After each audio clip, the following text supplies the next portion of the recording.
معرفی 8 نژاد آووکادو. 4 نژاد از تیپ A هست، لم هست، پینکرتون و رید.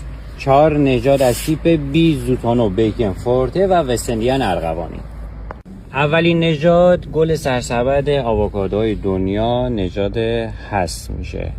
نژاد بسیار پرطرفدار، بسیار خوشمزه و بسیار لذیذ. نژاد بعدی از تیپ A میشه لم هست. یه مقدار از هست گردندارتر و بلندتره و مثل هست خوشمزه و لذیذه. نژاد بعدی نژاد پینکرتونه، جز نژادهای دیررس و خوش قد و بالای تیپ A و بسیار چرب و لذیذ.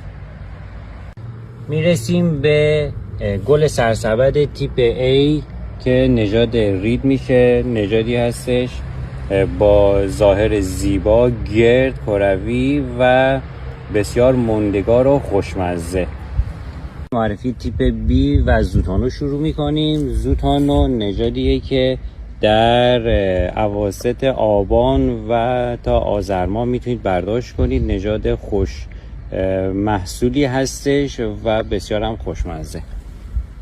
بیکن از خوش سایزها و ایدئال های نژاد بیه و بسیار هم مقاوم به سرما و سایزگیریش هم از 250 تا 450 گرم هم هستش و بازار خیلی طرفدار داره. نژاد بعدی فورته، نژاد بسیار آشنا برای ما ایرانی ها، چون 99% آووکادویی که وارد کشور میشن از این نژاده و بازارپسندی بسیار ایدئالی داره.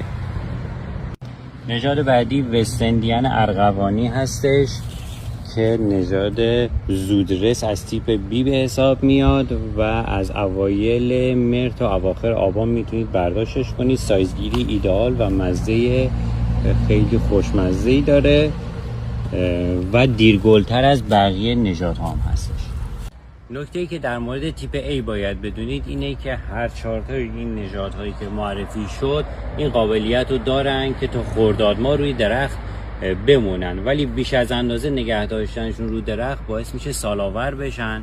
نکته‌ای هم که در مورد تیپ B وجود داره، نژاد زوتونو، بیکن و فورته جزو ایدئال‌های تیپ B به حساب میان، چون تغییر رنگ در زمان رسیدن روشون صورت نمیگیره و همینجور سبز باقی میمونن. امیدوارم که توضیحاتم براتون مفید بوده باشه. موفق باشید.